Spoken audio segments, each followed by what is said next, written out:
If I got Jesus, I've got all that I could ever need. Take the world away. Saudara, manusia itu terdiri dari tiga, yaitu tubuh, jiwa, dan roh. Tapi saya mau tanya, selama kita hidup di dunia ini, yang kita pikirin, yang kita utamakan itu yang mana? Halo? Tubuh kan, semuanya untuk tubuh. Lo bener nggak? Kita cari duit untuk apa? Tubuh, ya, biar bisa makan, bisa punya pakaian, bisa punya mobil, bisa punya rumah, bisa punya ini, semua tubuh loh. Dan tidak sedikit dari manusia yang akhirnya masuk kepada tekanan, mereka depresi, stres hanya karena kebutuhan apa? Tubuh kan, daging kita kan. Nah, di dalam hidup kita ini sebenarnya kan ada tiga, ada tubuh, ada jiwa, ada roh, ya. Nah, sekarang kita pengen masuk dulu lebih dalam, ya. Nggak usah yang terlalu dalam dunia roh, nanti saudara bingung lagi kalau kita membahas dunia roh. Kita bahas yang seputar manusia aja dulu, tentang jiwa manusia. Di dalam jiwa kita itu ada tiga, yaitu pikiran, perasaan, dan kehendak. Saya mau tanya dulu saudara, kalau manusia mati, kalau orang itu mati, tubuhnya kemana? Tidak apa-apa menjawab. Kalau salah saya tidak hukum, kalau benar juga saya tidak kasih sepeda. Jadi jawab saja. Kalau kita mati, tubuh kita kemana? Jadi kembali ke tanah, ya. Padahal kita ini hidup selalu memikirkan tubuh. Padahal kalau kita mati, tubuh kembali ke tanah. Lalu roh kita kemana? Ada dasar ayatnya? Kalau ngomong harus ada dasar ayat loh. Kalau kita mati, roh kemana? Iya benar, kembali kepada Allah. Ya, itu dalam Pengkhotbah, ya. Kalau sudah baca dalam Pengkhotbah pasal yang ke-12 ayat yang ke-7. Dan debu kembali menjadi tanah seperti semula, dan roh kembali kepada Allah yang mengaruniakannya. Roh manusia itu semua sama, baik. Kenapa? Karena roh itu adalah gambar diri Allah di dalam diri manusia. Itu roh. Waktu manusia diciptakan, dihembuskan nafas Allah, itu roh. Roh itu semuanya pengennya yang baik, ya. Jadi roh manusia itu sama, mau dia Muslim, dia Hindu, dia Buddha, dia Kristen, itu roh itu adalah bagian diri Allah dalam diri manusia. Jadi waktu manusia mati, roh kembali langsung kepada Allah. Kalau kita mati, jiwa kita kemana? Ini pelajaran dasar dari kekristenan dan saudara harus tahu supaya saudara tidak tersesat jadi orang Kristen. Amin. Ya. Jiwa kita kemana waktu kita mati? Ada yang tahu? Nanti dikasih uang Pak Oki 100.000. Ada yang tahu jiwa kita kemana? Halo? Kalau kita mati, jiwa kemana? Satu aja tolong, ada yang angkat tangan nggak tahu? Oh haleluya, harus ada pemuritan nih Pak. Waktu manusia mati, roh kembali kepada Allah, tubuh jadi tanah, jiwa akan dihakimi. Amin. Saudara lupa Yesus berkata, jangan takut kepada mereka yang hanya berkuasa membunuh tubuh, tapi tidak berkuasa membunuh jiwa. Takutlah kepada Dia yang berkuasa membunuh tubuh maupun jiwa di dalam neraka. Amin. Di dalam jiwa manusia itu terdapat pikiran, perasaan, dan kehendak. Jadi jiwa yang akan dihakimi. Kenapa? Karena jiwa yang bisa merasa sakit, karena ada berat. Nah, jiwa kita ini berbeda-beda saudara. Jiwa saya ini ya jiwanya Debbie. Ini keakuan kita. Ini jiwa pribadi-pribadi beda. Makanya di Alkitab kalau saudara baca, kalau ngomong soal orang itu bukan dikatakan selamatkanlah orang. Enggak, selamatkan jiwa. Jiwa itu mewakili pribadi-pribadi. Nah, kenapa kita beriman? Di dalam 1 Petrus pasal yang pertama ayat yang ke-9 di sana dikatakan tujuan engkau beriman ini, tujuan engkau beriman. 1 Petrus 1 ayat yang ke-9, kalau bisa ditayangkan supaya saya bicara pakai dasar firman, ya, bukan mengada-ngada. Kenapa kita beriman? Tujuannya 1 Petrus 1 ayat yang ke-9, baca sama-sama 1 dan 3. Karena kamu telah mencapai tujuan imanmu, yaitu jadi tujuan kita beriman supaya jiwa kita selamat. Bukan tubuh jadi tanah, roh kembali kepada Allah, tapi jiwa ini loh yang harus diselamatkan. Nah, di dalam jiwa manusia itu ada pikiran, perasaan, dan kehendak. Inilah yang bikin kita tuh stres, depresi, tertekan, karena ada di sini, di dalam jiwa. Saudara, di dalam Roma pasal yang ke-12 ayat yang pertama, ayat yang kedua langsung saya bacakan. Ini ayat hafalan. Janganlah kamu menjadi serupa dengan dunia ini, tetapi berubahlah oleh pembaharuan budimu. Budi itu terdapat di mana? Di jiwa, pikiran. Ya. Berubah, jangan menjadi serupa dengan, tetapi berubahlah oleh pembaharuan budimu, supaya kamu dapat membedakan manakah kehendak Allah, apa yang baik, yang berkenan pada Allah, dan sempurna. Untuk kita bisa mengerti kehendak Tuhan dalam hidup ini, tidak ada lain caranya selain kita ini harus berubah. Yang berubah apanya, saudara? Ayo, yang berubah tadi apanya? Jiwa, bukan tubuh ya. Kalau tubuh kita berubah gampang. Saya mau berubah bentuk rambut, besok saya ke Bulingling. Warna rambut saya boleh ganti.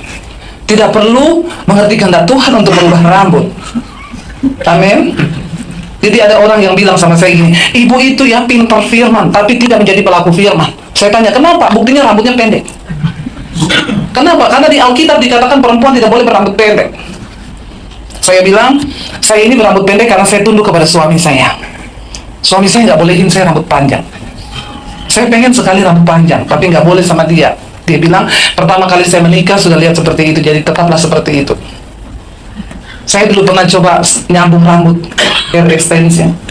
Sudah nunggu lama di salon, saudara, waktu baru-baru keluar dulu. Sudah nunggu 1 hari di salon, saya pulang, hendak membuat surprise supaya suami saya terkejut melihat kecantikan saya. Waktu udah disambung, rambutnya kriwil-kriwil, saudara. Ya, kayak Syahrini. Lalu saya pulang, anak saya 3 perempuan seneng banget. Ih, mami cantik banget, karena anak saya semua rambutnya panjang. Saya bilang, mami mana? Ada, Mam. Papi pasti terkejut, pasti habis ini mami boleh rambut panjang. Begitu dia keluar, dia lihat saya bilang, halo say, dia teriak, oh, kayak bencong. Ternyata tidak seperti ekspektasi saya. Langsung dia bilang, sekarang balik copot. Saya bilang, say please, ini sudah seharian saya tunggu, dipasang-pasang pakai besi itu zaman dulu. Nggak, balik sekarang. Anak saya yang kecil ngomong, jangan Pak, biarin 1 bulan lah, orang cantik kok mami kayak gitu. Akhirnya dia bilang, ya udah. Tapi setiap kali mau tidur malam, dia mau peluk saya, dia teriak, wow! Jadi tidak bertahan, saudara, bahkan 1 minggu pun tidak. Besoknya saya langsung pergi copot itu rambut. Jadi kalau untuk yang di luar tubuh kita ini, ya, yang begitu-begitu, kita nggak perlu cari tahu kehendak Tuhan. Yang lebih utama itu adalah jiwa. Jiwa ini harus berubah, supaya kita bisa mengerti kehendak Tuhan, kata firman Tuhan. Nah, berubahnya itu bagaimana, saudara? Kita nih kalau dengar orang dikomongin harus berubah, harus berubah, harus berubah. Kayaknya kok enak banget pendeta ngomong tuh harus berubah. Bagaimana supaya kita ini bisa berubah? Nomor 1, engkau harus mengenali siapa dirimu. Ya, baru engkau bisa tahu mana yang harus dirubah. Lo benar nggak, saudara? Ya, kenapa terjadi banyak kekacauan di gereja, di komunitas, di rumah tangga? Kenapa? Karena banyak orang yang tidak tahu. Yang kenceng ngomongnya. Kenapa banyak kekacauan terjadi? Karena banyak orang yang tidak tahu. Maaf ya, ini agak keras sih, tapi kan saudara sendiri yang ngomong kan, bukan saya. Tapi memang benar nggak? Kenapa terjadi banyak kekacauan? Karena banyak yang tidak tahu diri. Artinya, kalau bahasa halusnya, tidak mengenal diri sendiri. Nah, bagaimana kita bisa mengenal sendiri? Saya ini akhir-akhir ini lagi belajar tentang psikolog, saudara. Kenapa? Karena saya ini berhadapan dengan jemaat. Setiap hari saya konselingin orang itu, saudara. Itu saya berhadapan dengan jiwa. Dulu saya berpikir gini, enak, saya bilang sama suami gini, saya, enak banget ya orang Solo, Jogja, Magelang, Sukabumi. Sukabumi ini juga halus-halus kan? Saya tadi ke rumahnya Bu Yaya itu, dia itu ngomong, gini loh Bu Devi, jadi kita ini halo sekali, saudara, ya. Saya tuh bingung, ada manusia-manusia halus seperti itu, kenapa saya tidak? Saya tuh pernah bilang sama suami saya, nah kalau Tuhan tuh melihat karakter dari halus atau tidaknya orang, berarti kan yang masuk surga ini cuma orang Jawa semua. Benar nggak? Kasihan tuh orang Sulawesi, orang Ambon, orang Manado, itu kasar-kasar semua, saudara. Saya juga nggak tahu ya, orang Manado, orang daerah Indonesia bagian timur itu tuh karakternya kasar-kasar, saudara. Ya, tapi Indonesia bagian sini ini barat ya, halus-halus. Nah, saya mempelajari kenapa bisa seperti itu. Saudara, kalau kita lihat gunung, ya gunung itu segitiga, yang di atas puncaknya ini itu namanya personality. Ini tuh bisa berubah, itu tidak asli. Personality itu adalah kepintaran membangun sifatnya, tapi tergantung situasi dan kondisi. Makanya ada orang bisa bilang, itu kalau di gereja rohani sekali, kalau di rumah karena personalitinya bagus. Itu bisa berubah-ubah, tidak dijamin. Yang di tengah-tengah gunung itu namanya temperamen. Itu kepribadian dasar kita lahir, ada yang namanya temperamen. Semua orang berbeda-beda.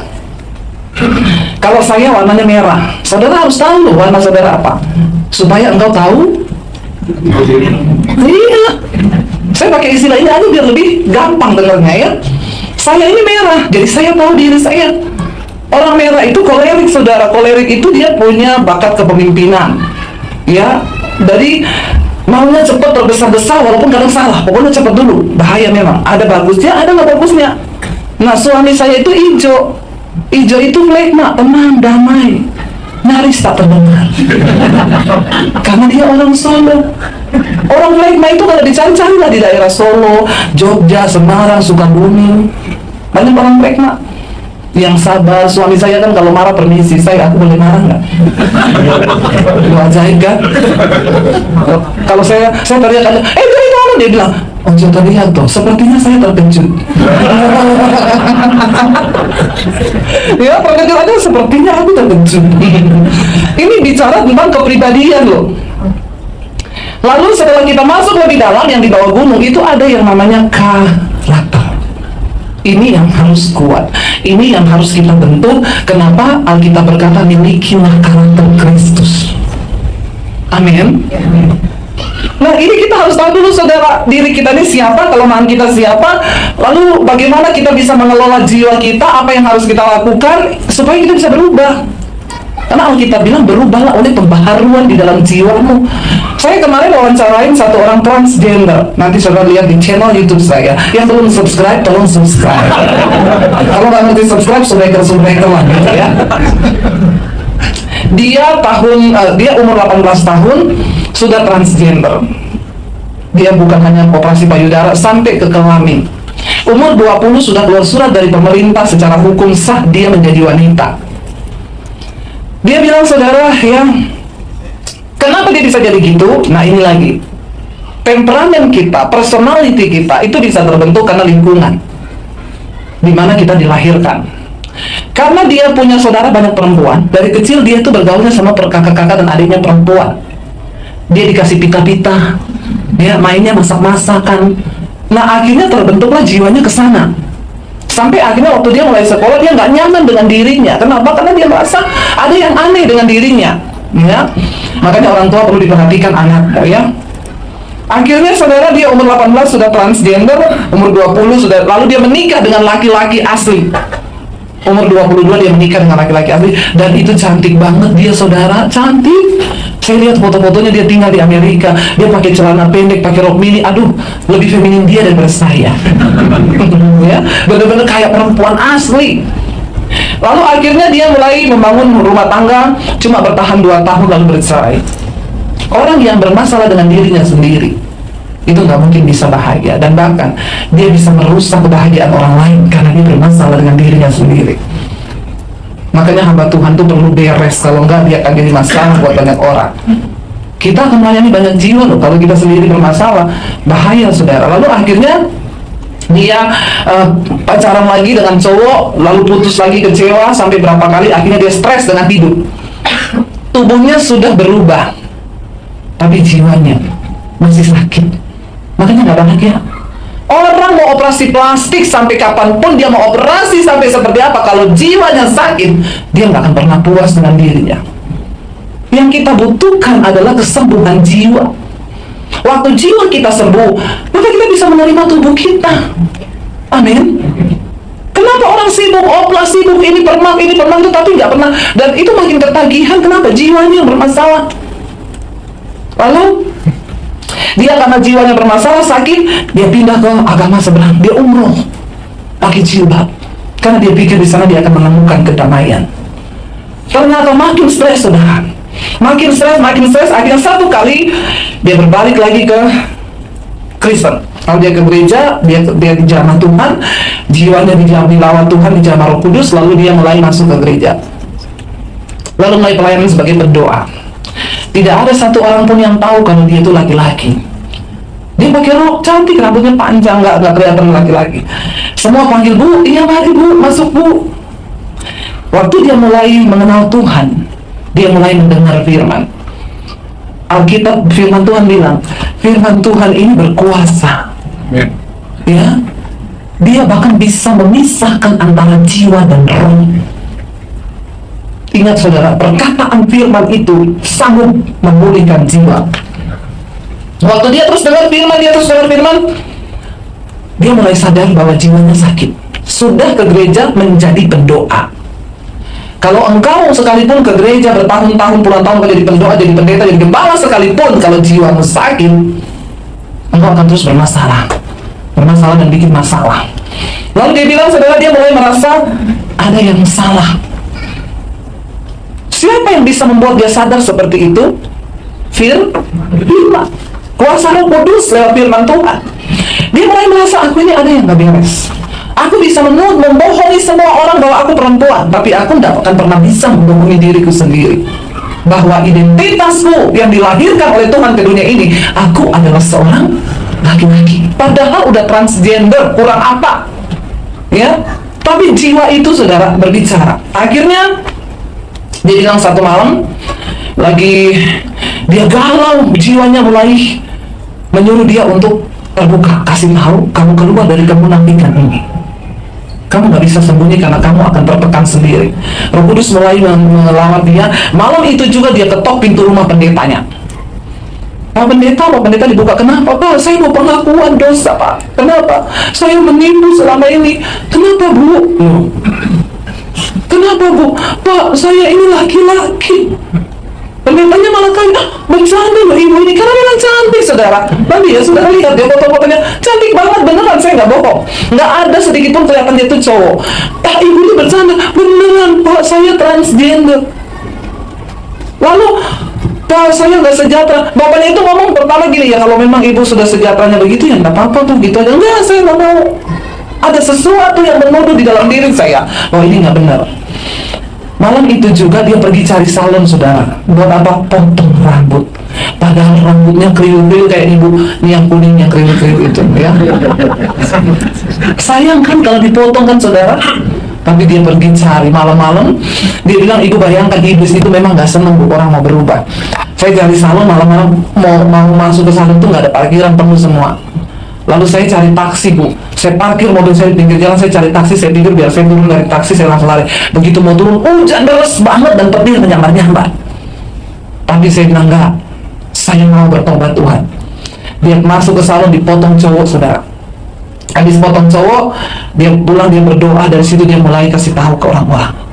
Dia kasih tahu ke anak, ke cucu-cucunya, kalau cucu-cucu dari kakak-kakaknya gitu ya, yang selama ini panggil dia oma. Ya, dia cerita bahwa saya ini laki-laki gini-gini. Akhirnya dia bertobat, dia bersaksi kemana-mana.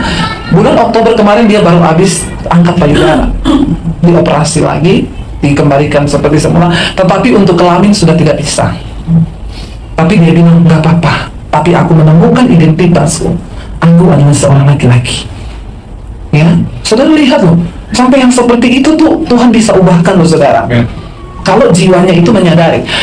Ada satu hal yang saya kemarin dapat jawaban, saudara. Selama ini kan yang tadi saya bilang, orang Solo, Jogja, orang Jawa itu enak banget, karakternya bagus, gini-gini. Kenapa ya kepribadian mereka memang itu dari lahir? Kemarin saya ke Surabaya. Saya di Surabaya dijemput teman saya, setelah makan dia bilang, Bu Dewi, kita doakan teman saya ya. Iya, yuk. Dia nggak ngomong sama temennya kalau dia mau bawa saya. Dia cuma telepon, "Hei Ci, ada di rumah nggak?" "Ada." "Yaudah, saya mau ke sana sama pendeta, kita berdoa ya." "Iya." Begitu masuk di rumah, dia buka pintu, saudara. Ya, dia lihat saya, dia bilang, "Ini Bu Dewi Basil kan?" Saya bilang, "Kok tahu?" "Ibu, saya itu subscriber ibu di channel YouTube ibu," gitu ya. "Aduh, saya seperti mimpi, malah sekarang ketemu, baru tadi malam saya nonton khotbah ibu." Udah kita masuk, saudara, ngobrol-ngobrol. Jadi dia punya suaminya ini, saudara, jatuh dari lantai 7 meter. Jatuh. Waktu jatuh itu hidungnya pecah, retak ya, dan dia mengalami beberapa operasi lah di kepala. Tapi dokter bilang gini, puji Tuhan tidak ada satupun otaknya yang retak atau kena atau apa. Ya. Istrinya bawa lagi dia ke dokter, "Dok, kok suami saya berubah ya setelah dia jatuh itu?" Untung dokternya nggak bilang ini, jatuhkan lagi seperti itu. Tapi kadang-kadang orang gitu ya, kalau lupa ingatan, kebentur lagi baru dia ingat lagi ya. Tapi jangan, saudara, ya, itu adegan berbahaya. Lalu dokternya periksa, dokternya cuma bilang gini, "Bu, iya, memang otaknya nggak apa-apa, tapi ada tapinya. Saraf kepribadiannya itu memar." Jadi dia kena ke syarat kepribadian. Loh, Tuhan tuh ajaib toh. Ternyata ada syarat kepribadian di otak kita. Makanya orang tuh punya pribadi beda-beda. Lalu dia tanya gini loh, Bu, dok, oke, syarat kepribadiannya memar, cuma memar loh. Tapi dia nggak gila, enggak. Dia ingat semua seperti biasa, cuma karakternya tertukar sama yang lalu. Akhirnya dia istrinya tanya, dok, terus itu obatnya apa? Dokternya bilang, nggak ada obat, tapi itu harus disetting ulang. Loh, aneh loh saudara, tapi nyata loh ya. Harus disetting ulang. Lah saya bilang, Bu, kalau komputer setting ulang ya gampang ya. Tinggal dibuang semua, setting baru, kita mau isi apa, lah otak disuruh setting ulang. Terus istrinya tanya sama saya, Bu Debbie, kalau menurut Bu Debbie gimana? Dokter udah bilang harus disetting ulang. Tiba-tiba Tuhan kasih saya ayat Roma ini sama dia. Oh, saya tahu jawabannya. Roma pasal 12 ayat yang kedua berkata, berubahlah oleh pembaharuan budimu. Kita bisa berubah kalau budi kita ini dibaharui. Berarti setting ulang itu apa, Bu? Suamimu harus banyak dengar firman. Lalu dia mulai harus setting otak. Saudara, kita ini kan, saya selalu bilang sama suami saya, buat saya berubah jadi sabar itu saya butuh perjuangan yang luar biasa. Kenapa? Bukan karena syarat kepribadian saya kebentuk, bukan. Karena memang kepribadian saya terbentuk dari saya masih kecil. Orang Sulawesi itu kalau ngomong nadanya tinggi, teriak-teriak, dikit-dikit emosi. Nah, itu terrekam di alam bawah sadar kita. Lalu karakter kita terbentuk sesuai apa yang tersimpan di alam bawah sadar. Saudara, percayalah, hidup kita ini 90% dikendalikan oleh alam bawah sadar. Cuma 10% itu alam sadar. Orang kalau nyetir pertama, saya tuh kadang kalau sama suami saya gini, ayo non, kita berangkat lebih cepat ke sana. Kenapa? Aku tuh belum pernah nyetir ke sana, jadi benar-benar harus konsen. Dia pakai alam sadar. Tapi kalau sudah beberapa kali dia nyetir ke sana, dia pakai alam bawah sadar. Oh, habis ini belok, habis ini kanan, habis ini udah nggak terlalu pakai yang sadar lagi. Nah, kenapa kita ada di sini untuk mendengarkan firman? Kita sedang mengisi alam bawah sadar kita dengan firman. Saya bisa tahu di sini muka-muka yang menangkap khotbah saya dengan alam bawah sadar dan dengan alam sadar. Ya, yang menangkap dengan alam bawah sadar itu benar-benar gini. Yang menangkap dengan alam sadar, ya, ini mesti pernah nggak ingat apa-apa. Lebih benar, saudara. Makanya kenapa kita itu ada perkataan-perkataan dari hamba Tuhan yang saya sampai sekarang ada. Saya masih ingat itu pendeta 10 tahun yang lalu pernah ngomong begini. Karena waktu itu engkau menyimpan dengan alam bawah sadarmu. Nah, alam bawah sadar itu di dalam jiwa kita yang di dalam. Makanya kita ini ketika kita tertekan, kita putus asa, apa yang tersimpan di alam bawah sadarmu? Kalau engkau banyak simpan firman, yang keluar itu firman, maka hidupmu dituntun sama firman. Makanya di kitab Yosua pasal yang pertama ayat 7 dan 8, Tuhan berkata, Yosua, ya, jangan lupa memperkatakan kitab Taurat ini dan renungkanlah itu siang dan malam. Kenapa disuruh perkatakan? Supaya alam bawah sadarmu mendengar, jiwamu itu mendengar, lalu itu terisi. Dan saudara tahu kata di sana yang dikatakan renungkanlah ini siang dan malam, itu dari bahasa Ibrani, katanya itu haga. Renungkan itu haga. Haga itu artinya apa? Bergumam. Saudara pernah nggak bergumam? Ngomong sama diri sendiri. Waktu di dapur, di kamar mandi, iya sih aku, iya, tapi aku percaya. Pernah kan? Semua pernah kan? Yang pernah bergumam angkat tangan. Ya, yang tidak pernah bergumam angkat kaki. Ya, saya yakin semua orang normal itu pasti pernah bergumam. Ya, tapi apa yang engkau simpan di alam bawah? Nah, Yosua Tuhan bilang, perkatakan kitab itu dan bergumamlah. Artinya apa? Waktu engkau tertekan, ucapkan firman. Ya, waktu pikiranmu ngomongin, aduh besok sudah mau bayar cicilan, nggak ada uang. Ya, aduh bagaimana ya, aduh pusing kepala. Kan engkau putus asa, maki-maki orang juga kan nggak ada duit tetap. Daripada maki-maki, mending kan ngomong firman, amin. Mending nyanyi memuji Tuhan, amin. Makanya saudara, hidup ini tuh sebenarnya murah, yang mahal tuh gayanya. Benar nggak?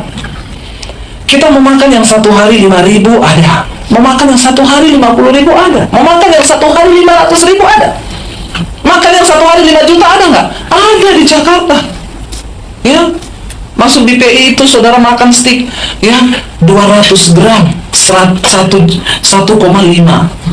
ya, daging 200 gram makan 1,5 juta. Saya ditraktir orang sih dalam hati saya mending diuangkan. 1,5 makan di warteg dapat 1 RT. Betul sebenarnya. Ya, orang itu mau makan yang mahal ada. Ya, tapi kan hidup ini tuh sebenarnya murah, yang mahal tuh gayanya.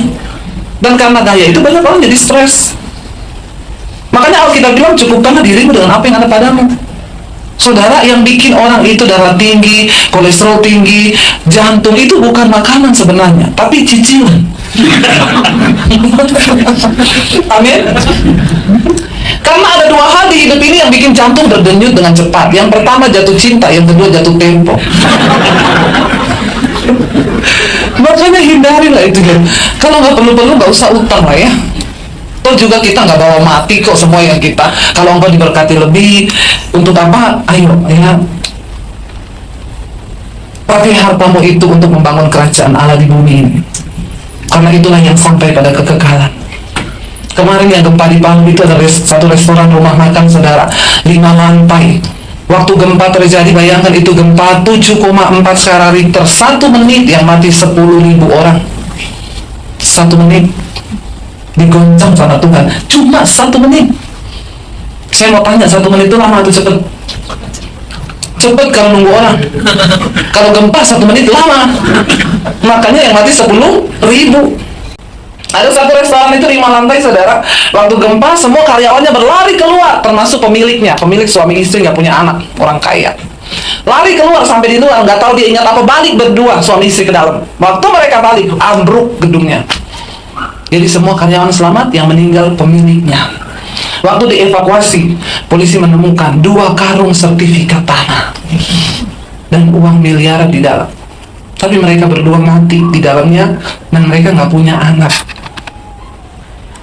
Selama hidup bekerja cari uang, beli tanah sampai 2 karung. Waktu mati, ya, bukankah itu kesia-siaan? Benar nggak saudara? Ya, itu kayak satu cerita saudara. Jadi ada suami istri itu, mereka bekerja gitu ya. Ini orang-orang toto ya, mereka kerja terus. Suaminya bilang, "Mi, kita punya uang udah ada loh, udah miliar di tabungan. Sekali-kali jalan-jalan lah, piknik." Istrinya bilang, "Nggak usah, uang tuh ditabung, jalan-jalan terus. Nggak usah jalan-jalan. Nah kita kan nggak pernah jalan-jalan, kerja. Tiap hari kerja, ke toko pagi pulang malam, ke toko pagi 1 kali lagi kerja, istrinya mati serangan jantung." Karena suaminya ini bukan tipe yang tukang main perempuan, lalu dia menikahlah sama yang terdekat, yaitu Inem, pembantunya. Nikah sama pembantu Inem. Begitu habis nikah, Inem bilang gini, "Koko, kita bulan madu dong ke Bali." Kan Koko selama ini pengen piknik memang. Uang sudah miliar di bank. "Ayo kita ke Bali, terbanglah ke Bali." Lagi berjemur di pantai, Inem ngomong gini, "Koko, dulu Inem pikir Inem yang bekerja buat ibu. Ternyata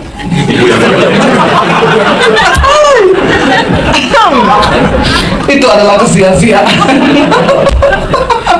Ya, saudara, ya, kadang-kadang orang tuh lupa ya. Maksudnya hidup ini untuk apa sih? Kita bukan harus menikmati dengan foya-foya apa segala, enggak. Tapi mengertilah tujuan hidup di dunia ini. Ketika engkau itu dipanggil oleh Tuhan, engkau diselamatkan, jiwamu sudah selamat, engkau mengalami perubahan dalam Tuhan, maka engkau akan membawa orang lain untuk berubah. Amin. Saya bersyukur saudara, saya tuh punya channel YouTube. Saya tidak pernah berpikir menjadi YouTuber lah, enggak lah, ya, enggak penting itu. Satu kali Tuhan tuh taruh di hati saya begini, ambil alih dunia media.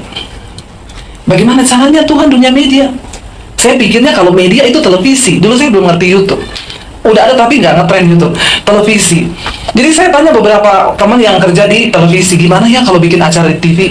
Ibu harus syuting dulu 10 episode.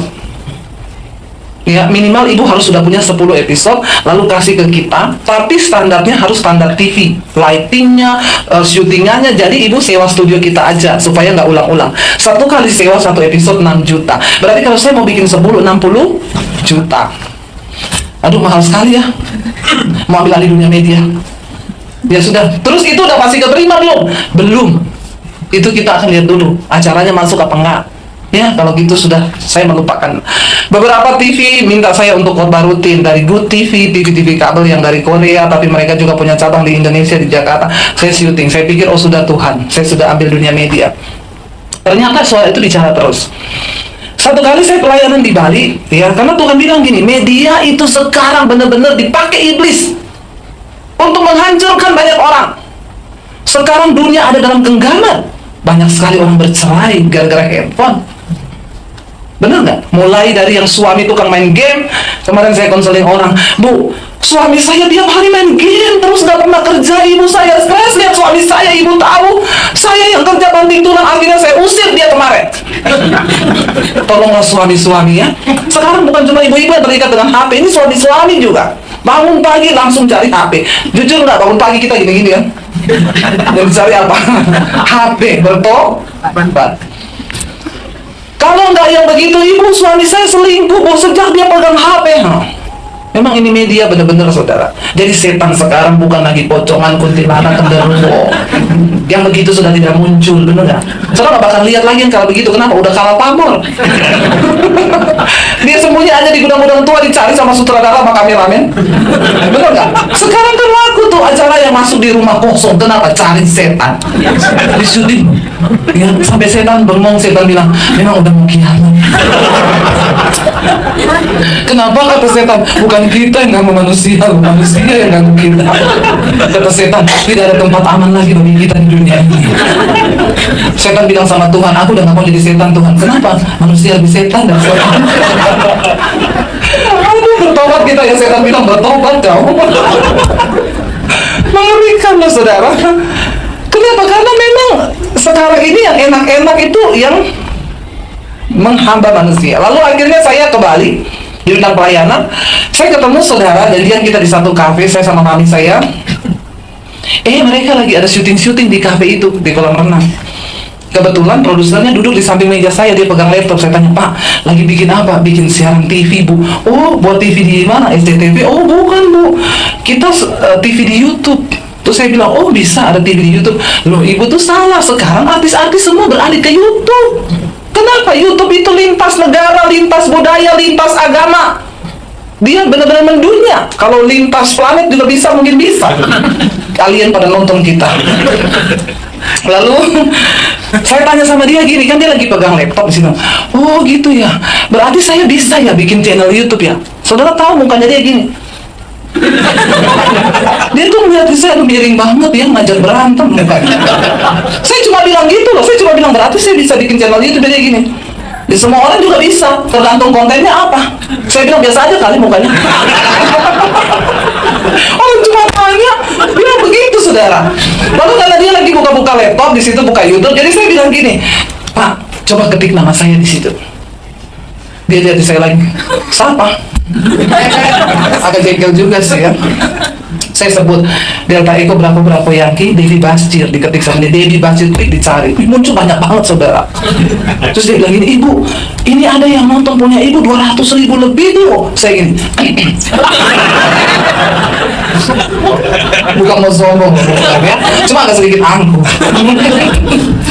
Lalu dia bilang, bisa banget nih, berarti Ibu udah punya nama di YouTube. Oh berarti bisa ya Pak ya, biasa aja. Iya bisa loh Bu. Saya pulang, saya bilang sama suami saya, ini yang Tuhan maksud ambil alih dunia media. Saya cerita sama dia, mereka itu bikin TV di YouTube loh. Ternyata benar sekarang Hotman Paris, Raffi Ahmad, wah itu penghasilannya miliar loh dari YouTube. Akhirnya bikin, suami saya tayangkan khotbah pertama, yang nonton ribuan saudara. 1 minggu subscribe naik 1.000, 2.000, 3.000, 4.000, 5.000, 6.000, 7.000. Puji Tuhan sih kemarin sudah dapat selamat dari YouTube. Anda adalah mitra kerja YouTube. Jadi kalau saudara buka khotbah saya, jangan heran ada iklan di dalamnya. Dan ada yang melarang gini, Bu, jangan dikasih iklan dong. Masa khotbah pakai iklan? Saya bilang, emang lu bayar perpuluhan? Halo ya. Jangan dong egois banget. Saya ini tidak punya perpuluhan loh. Saya ini kan gembala YouTube. Tidak ada perpuluhan buat saya. Gak bercanda saudara ya. Masa yang sedikit lah dapat berkat. Saya juga gak bakal jadi konglomerat lah dari iklan itu ya. Tapi saya melihat saudara, Begitu di YouTube tayang, saya kasih nomor HP tuh. Ada orang-orang gini, ibu saya sangat diberkati, boleh nggak minta nomor HP? Saya kasih nomor HP saya. Bayangkan kalau khotbah saya sekali tayang ada yang nonton mau 100.000, saya kasih nomor HP. Makanya HP saya kemarin bunyi-bunyi sendiri. Gara-gara yang konseling saudara, itu WA masuk ting ting ting ting ting ting. Saya kadang kalau balas itu mau tidur malam. Karena waktunya di situ saya baru mau tidur malam. Jadi kalau tidur malam tuh suami saya tanya, non itu aku lagi balas ini orang konseling. Dia bilang, tapi aku mau nanti aja. Nggak lama HP saya masuk, ting, dia WA, Shalom Bu Debbie. Saya balas dia, kenapa ya Pak? Saya mau konseling Bu, istri saya mencuekin saya. Saya bilang mungkin uangnya kurang Pak. Jadi saudara, ya itu tapi saya melihat ya, puji Tuhan tuh Tuhan ya, sampai ada yang tanya gini, saya nggak yakin WA kan, saya nggak yakin kalau ini benar nomornya Bu Debbie. Dia minta HP saya di inbox YouTube, Bu saya minta nomor HP ibu, saya mau konseling, saya kasihlah nomor HP saya. WA saya gini, saya nggak yakin kalau ini Bu Debbie. Pasti ini ofisialnya atau sekretarisnya. Maaf ya, saya ini mau buka persoalan pribadi. Kalau ini ofisial saya nggak mau. Saya bilang ini saya Debbie Basir. Enggak, saya nggak percaya. Saya telepon saudara. Saya pencet nanti diangkat, halo Shalom 123 321 bertobatlah sebab kerajaan Allah sudah dekat. Kamu yakin ini saya Debbie Basir? Terus dia bilang ini, iya ampun ibu maaf bu, iya bu maaf saya percaya bu. Saya tanya kenapa kamu nggak percaya kalau saya bisa kasih nomor HP saya? Soalnya kan hari gini bu, mana ada pendeta ngasih nomor HP, yang ada mah ngasih nomor rekening. Saya bilang kan kamu nggak minta nomor rekening, kalau kamu minta saya kasih juga 555 Mereka nggak percaya saudara, kasihan loh. Makanya saya kasih nomor HP. Satu kali ini yang saya mau saksikan, ada satu orang laki-laki inbox saya di WA, Bu Shalom, saya bukan orang Kristen, saya nonton khotbah ibu di YouTube. Oh ya, jadi awalnya gini Bu, saya itu setiap hari dengar lagu-lagu di YouTube, lagu-lagu dunia tentunya sekuler. Setelah lagu itu selesai, mukanya ibu muncul di timeline saya buang karena saya tahu ini khotbah Kristen. Saya geser. Besok begitu lagi, muka ibu muncul lagi. Saya geser lagi. Berminggu-minggu bahkan berbulan-bulan mukanya ibu muncul terus. Sampai saya penasaran, akhirnya saya klik. Tik. Ibu tahu pertama kali saya dengerin khotbah ibu, saya kayak kesetrum. Saudara tidak kesetrum? Biasa aja ya. Tiap hari saya dengarkan pagi dan malam, 2 kali sehari kayak orang minum obat. Dan dia bilang gini, ibu, setelah mendengar khotbah-khotbah ibu, perhatikan firman Tuhan ketika masuk di jiwa berkuasa mengubahkan jiwa seseorang. Setelah saya dengerin khotbah-khotbah ibu, saya jadi mengerti bagaimana hidup, tujuan hidup berkenan kepada Tuhan. Dan saya sudah pergi ke toko buku, saya beli Alkitab.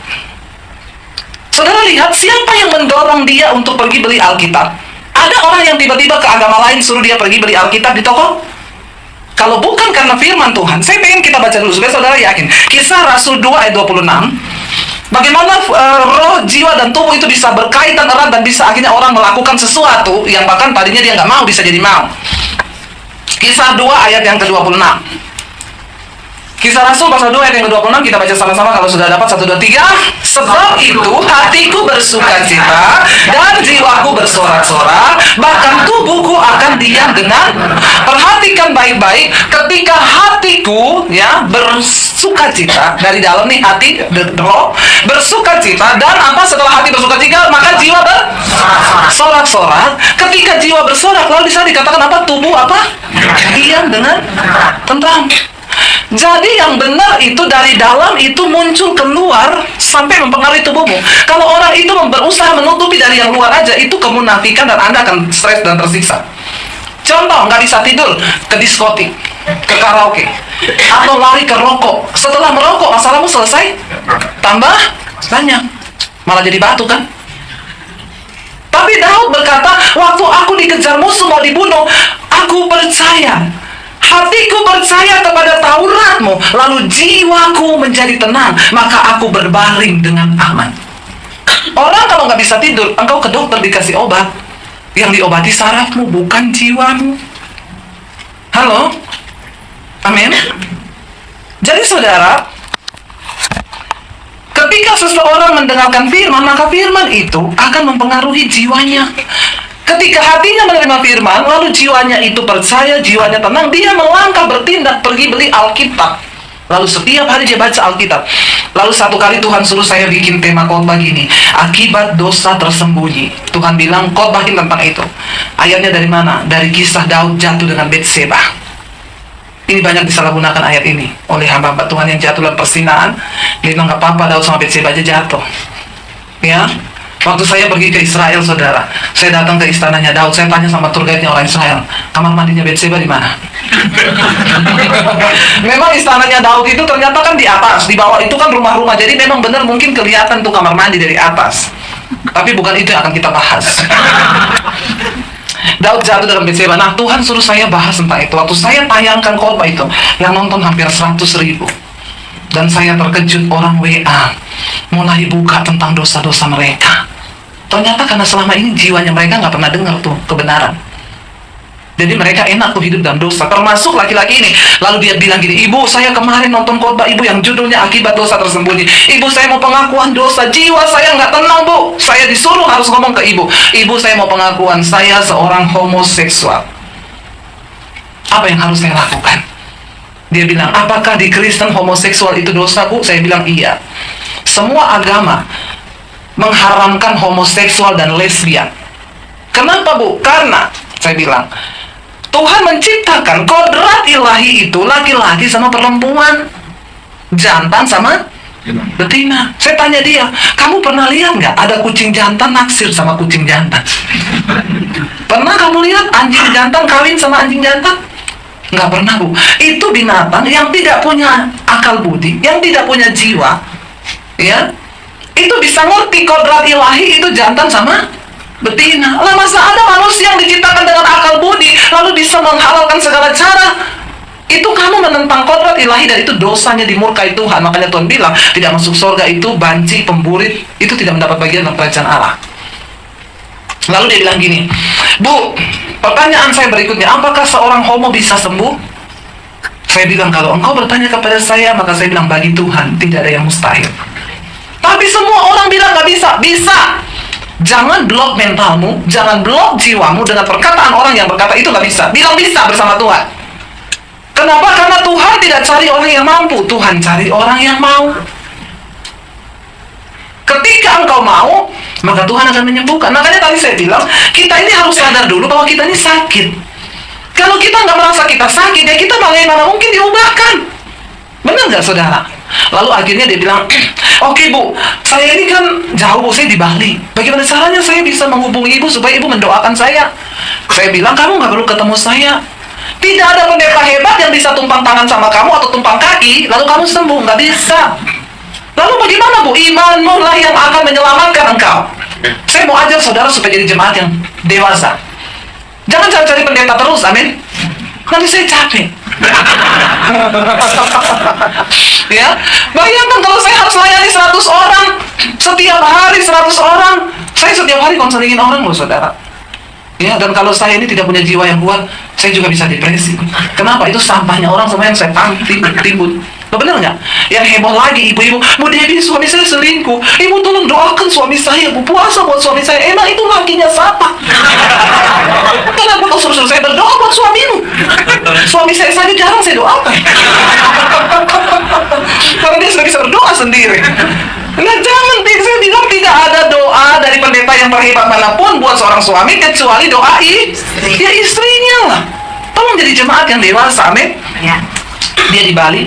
Gini ya, mulai hari ini perkatakan kepada jiwamu ya, perkatakan firman Tuhan, ngomong dalam nama Yesus, hai jiwaku dengar, aku diciptakan sebagai seorang laki-laki dan firman Tuhan berkata, semua roh yang bukan dari Tuhan itu berasal dari iblis, keluar dari dalam diriku roh homo, roh banci di dalam nama Yesus. Kenapa Daud memerintahkan jiwanya, hai jiwaku pujilah Tuhan. Ketika Daud dikejar-kejar anaknya mau dibunuh, dia dikejar, beribu-ribu orang mau dibunuh, saudara. Raja Saul mengejar Daud untuk membunuh dia. Coba kalau saudara disuruh Jokowi kejar saudara hari malam ini mau dibunuh, saudara gimana jiwa? Galau nggak? Yang kejar raja loh. Jokowi loh suruh cari Debbie Basir, bunuh dia sekarang. Wah itu saya pasti, aduh mau sembunyi di lubang semut. Bagaimana mau lari kemana? Semua tentara dikerahkan untuk mencari Daud.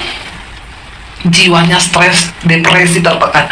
Tapi Daud bilang, hai jiwaku, pujilah Tuhan. Dia tidak mengizinkan jiwanya melemahkan tubuhnya. Selama jiwanya itu kuat, maka tubuhnya itu sehat. Kita harus memerintahkan jiwa kita loh.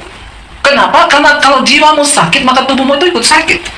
Makanya orang gila itu nggak ada yang sakit. Saudara lihat orang gila kena hujan, kena panas, kadang agak disambar petir, nggak apa-apa. Sampai rambutnya sudah jegrang begitu. Nggak pernah sakit orang gila itu. Kenapa? Jiwanya itu sudah tidak berfungsi. Ya, saking udah jebol, ya, udah terlalu, akhirnya jadi gila, itu malah nggak sakit. Dia makan sampah, bener nggak? Ya, nggak pernah saya lihat di rumah sakit orang gila diare. Pernah nggak saudara lihat orang gila diare? Belum pernah loh. Karena memang dari jiwanya itu udah nggak ada rasa apa-apa. Tapi jangan mau gila loh. Kita harus punya jiwa yang sehat. Daud perintahkan, saya bilang sama dia, perintahkan kepada jiwamu. Lalu dia mulai berdoa tiap hari, dalam nama Yesus, semua roh yang bukan dari Allah, homo, banci, keluar dari dalam diri. Saudara tahu, 1 bulan kemudian dia telepon saya, Bu Dedi, iya, Bu, benar Bu. Setelah saya mengucapkan itu selama 1 bulan, jiwanya menangkap, alam bawah sadarnya, itu yang namanya disetting ulang. Amin. Setting ulang, berubahlah oleh pembaharuan budimu, supaya engkau dapat membedakan mana kehendak Allah, apa yang baik, yang berkenan kepada Allah, dan yang sempurna. Yang merokok malam ini, jangan tanya bagaimana caranya Bu, supaya saya bisa berhenti merokok. Kalau engkau mau merokok, gampang, putar apinya taruh di bibir. Lakukan itu 3 kali saja, pasti engkau berhenti merokok, karena bibirmu melepuh. Caranya berhenti merokok bagaimana? Engkau harus menyeting ulang saraf otakmu, alam bawah sadarmu. Perkatakan, aku bisa. Tante saya malam itu juga berhenti loh dari rokok. Dia perkatakan, berhenti dalam nama Yesus. Stop. Stop loh. Kenapa? Roh yang ada di dalam kita itu lebih besar. Lalu saudara, sebulan dia bilang, Bu Debbie, benar Bu, saya sekarang ibu tahu jijik dengan homoseksual, dengan kenajisan percabulan yang selama ini saya lakukan. Saya jijik Bu. Ketika jiwanya sadar, jiwanya mulai sehat, tubuhnya ini bereaksi, memerintah ke otaknya apa? Putusin pacarmu. Lalu dia putusin pacarnya yang namanya Bambang itu. Tuhan ciptakan Adam dan Hawa, bukan Adam dan Joko. Dia putusin pacarnya itu. Lalu tindakan yang kedua, dia bilang apa, Bu? Saya sekarang sudah keluar dari komunitas gay di Bali. Saudara lihat, ketika hatiku bersuka cita, maka jiwaku bersorak, lalu tubuhku aman, tentram. Waktu rohmu menangkap sesuatu dari Tuhan, jiwamu itu dicuci, disetting ulang, dicuci otak kalau orang bilang. Itu kan orang ditangkap, dicuci otak itu yang suruh dibom, itu kan setting ulang otak. Nanti dapat 72 bidadari. Saya tuh bingung ajaran ini, kenapa bisa ada begitu saudara ini, karena ya itu tadi sarafnya memar. Harus dibetulkan lagi ke tembok itu kalau begini ya. Tapi saudara, menyadarkan orang begitu mudah nggak? Enggak. Kenapa? Karena memang sudah disetting di programnya seperti itu. Lalu dia tinggalkan komunitas gaynya, dan sekarang sampai dia bilang gini, Ibu Debbie, Ibu di Jakarta gerejanya di mana Bu? Ibu mengembalakan. Saya mau pindah ke Jakarta. Saya mau tinggalkan tempat ini. Itu yang Tuhan bilang, lari dari situ, lari. Kamu nggak bisa berdiam di situ, lari. Saya seorang dokter Bu, dokter loh. Dan ganteng saudara. Ya, ayo saudara, kita mau berubah. Coba kita baca 1 ayat lagi. Mau berapa ayat hari ini? Ya, kita baca Yakobus 5 ayat yang ke-20. Yakobus 5 ayat yang ke-20 berkata, 1, 2, 3. Ketahuilah bahwa barang siapa membuat orang berdosa berbalik dari jalannya yang sesat, ia akan menyelamatkan jiwa orang itu dari maut dan menutupi banyak dosa. Waktu kita memberitakan firman, lalu orang itu menangkap dengan alam bawah sadarnya, firman itu berkuasa mengubahkan jiwanya, lalu dia bertobat dari jalannya, kita sudah menyelamatkan jiwa. Ingat tadi tujuan kita beriman itu adalah untuk keselamatan jiwa. Kenapa orang bisa marah? Itu marah, emosi, semua ada di jiwa saudara. Ya, engkau marah, engkau tertekan, engkau depresi, itu semua ada di jiwa. Makanya Alkitab juga bilang, hati yang gembira itu juga ketika kita marah, tubuh kita memproduksi hormon yang sangat merusak kesehatan. Tapi waktu kita tersenyum berbahagia, maka tubuh kita juga memproduksi hormon yang... Saudara, lihat sekarang, orang sekarang itu lebih gampang senyum atau marah? Ayo, orang sekarang lebih gampang senyum atau marah? Bertobat ya. Satu kali ada satu orang papa, dia darah tinggi, saudara. Dia kan tiap hari harus minum obat kalau orang darah tinggi kan. Lalu dia datang ke dokter, dok, saya nggak mau minum obat terus tiap hari dok. Ada nggak resep untuk saya nggak minum obat? Dokter bilang, oke, bangun pagi minum jus belimbing 2, siang jus apel 2, malam jus mangga 2. Lakukan itu 1 minggu. Dia lakukan 1 minggu, tidak ada perubahan, tetap marah-marah, tetap minum obat. Dok, nggak ada perubahan, naikin dosis 2 kali lipat. Ya, jadi minum 4. Seminggu dia balik, dokternya bilang ada perubahan. Ada dok, perut saya kembung. Dan saya makin emosi tiap kali marah karena saya kembung. Yang ada lagi nggak resep yang lain? Dokternya bilang ada, yang terakhir, nggak usah minum apa-apa. Lah terus setiap 2 jam Anda harus tersenyum selama 20 detik. Setiap 2 jam selama 1 hari. Coba tersenyum 20 detik. Senyum coba 1, 2, 3, 4. Saya hitung 5, 6. Tolong tahan mulutnya, tahan. Ini latihan buat Anda yang sudah tidak pernah tersenyum. Orang itu nggak pernah tersenyum, Anda sudah hidup di neraka walaupun masih di dunia loh. Loh benar saudara. Coba ya 20 detik. Lalu dia bilang sama dokternya gini, cuma gitu dok? Dokternya bilang, iya, susah loh pak. Enggak. Dia pulang, sopirnya bilang, silakan pak. Sopirnya biasanya ya.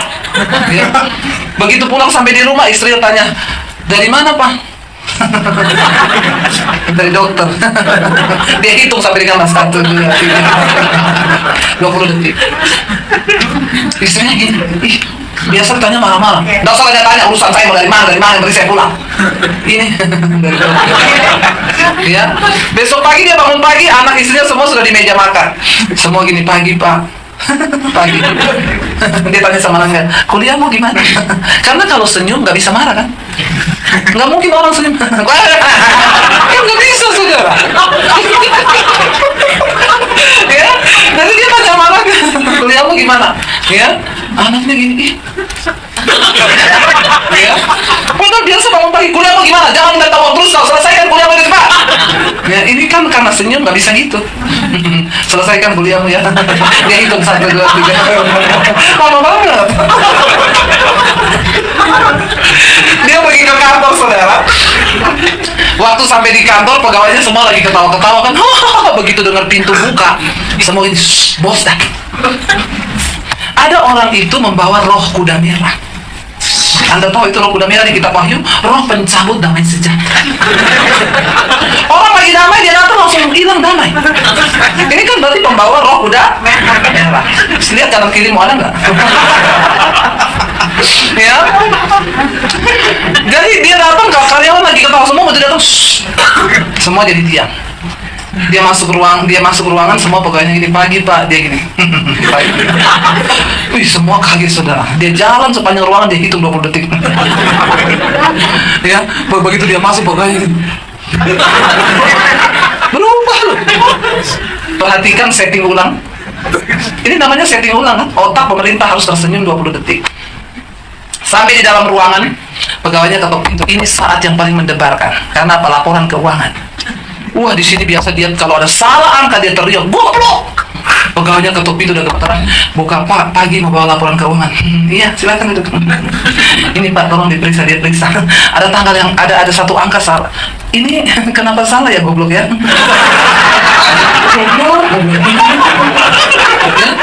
Gobloknya tetap, tapi sambil senyum. Jadi beda arti. Yang dimana juga nggak tersinggung saudara. Karena dia sambil blok. Ini diperbaiki ya goblok ya. Ya kalau dulu goblok kamu kenapa perbaiki dulu. Itu pegawainya juga kaget. Oh, iya pak, nanti saya perbaiki ya blok ya. Awas besok nggak diperbaiki ya. Sampai dia keluar saudara 20 detik. Lalu 1 minggu, dia merasa benar loh, ya, tekanan darahnya nggak naik. Lalu dia balik ke dokter, dok, iya dok, kenapa ya cuma dengan tersenyum begitu tekanan darah saya nggak naik? Dokternya bilang, iya pak, Karena begini Pak, ketika orang itu tersenyum, tubuhnya itu memproduksi sejenis hormon yang namanya endorfin. Itu sejenis morfin di dalam tubuh manusia yang gunanya itu penghilang stres. Jadi saudara mau pengen morfin malam ini? Belum. lagi kena morfin. Ya, waktu Anda tertawa itu morfin keluar loh. Tubuhmu, jiwamu tenang. Sebaliknya ketika orang marah-marah, tubuhnya memproduksi hormon beracun yang bikin tubuhmu jadi sakit dan tertekan jiwamu. Ya, jadi saudara, ya, dan benar Alkitab bilang hati yang gembira itu obat yang, tapi semangat yang patah bikin osteoporosis. Benar kan? Mau minum Anlen 1 truk juga. Kalau tiap hari bersungut-sungut di rumah, nggak ada damai sejahtera, maka penyakit datang. Hei, hidup ini singkat. Untuk apa punya uang kalau kita nggak bisa menikmati dalam damai sejahtera, kebenaran, damai sejahtera, dan sukacita oleh Roh Kudus? Ayo kita semua kejar ini, saudara. Mari sehatkan jiwamu, rumah tanggamu berbahagia. Ada uang, gak ada uang, tetap tersenyum. Amin.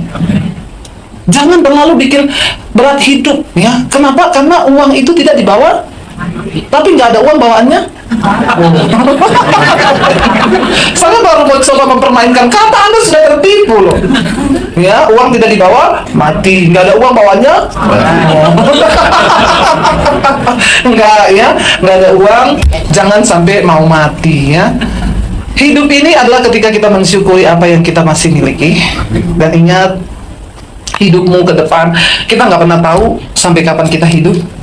Kemarin ada pendeta di Jakarta yang lagi khotbah tentang kematian, lalu dia jatuh dan meninggal. Lagi khotbah tentang kematian, makanya saya agak takut juga khotbah soal kematian. Enggak perlu takut kalau sudah waktunya. Alkitab bilang mati itu untung. Siapa yang mau untung? Kami angkat tangan. Padahal ngerti loh mati itu keuntungan. Ditanya sampai mau untung, gak ada yang mau. Ya, jadi saudara, kita nggak perlu takut dengan yang namanya kematian. Orang itu mau sehebat apapun, jaga hidup, jaga kesehatan. Kalau sudah waktunya, nggak peduli. Ya, boleh jaga kesehatan, tapi jangan lupa jaga kesehatan jiwamu. Kenapa? Karena kalau kita mati, nanti jiwa yang akan dipertanggungjawabkan. Engkau jaga kesehatan itu cuma masalah tubuh aja kan? Benar nggak? Saya tutup dengan ini. Saya ketemu satu kali satu orang bapak, ya, ulang tahun, umurnya berapa? 105. Panjang nggak? Panjang. Rahasianya apa, Pak? Sejak umur 40 tidak makan lemak-lemak, nggak makan gorengan, nggak minum gula, nggak makan yang berkarbo, cuma minum air putih, sayur, buah, hidup sehat, makan ikan dan lain-lain. 105. Jadi sekarang mau didoakan apa, Pak? Doakan biar mati. Lah dari umur 40 nggak makan apa-apa kan dia pengen umur panjang. Loh sekarang dikasih panjang kenapa pengen mati? Dia bilang, istri saya udah mati, anak saya udah mati, mantu saya udah mati, saya udah mati-mati.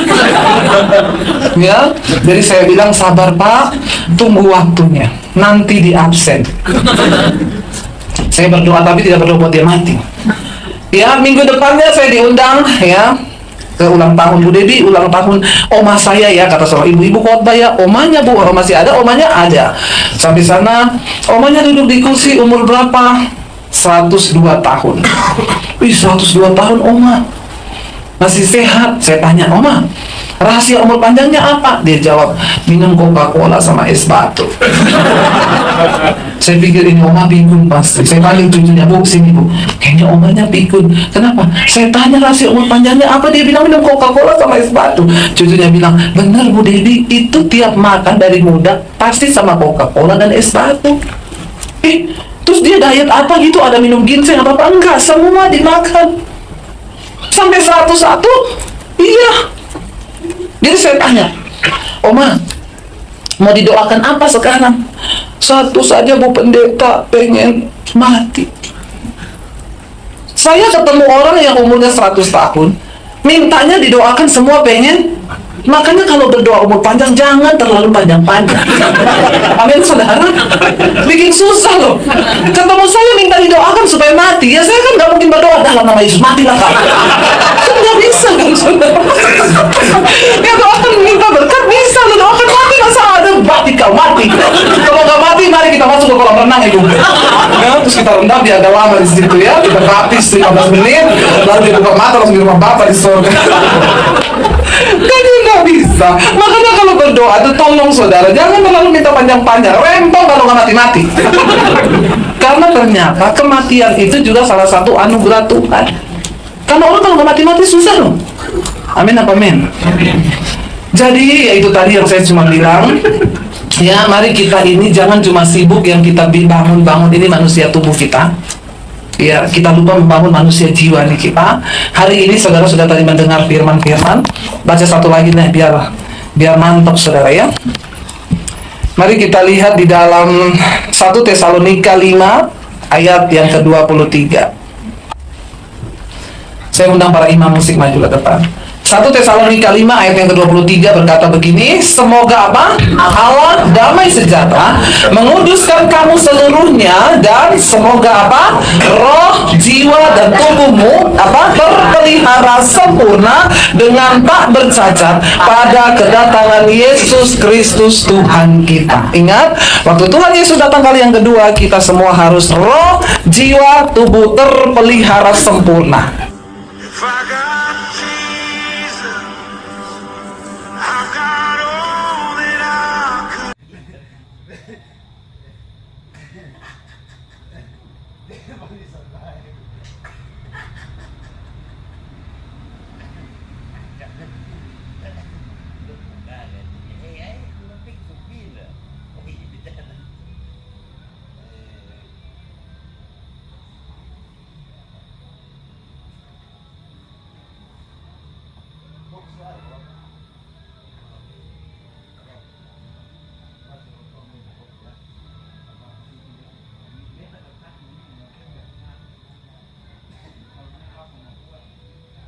Bonjour.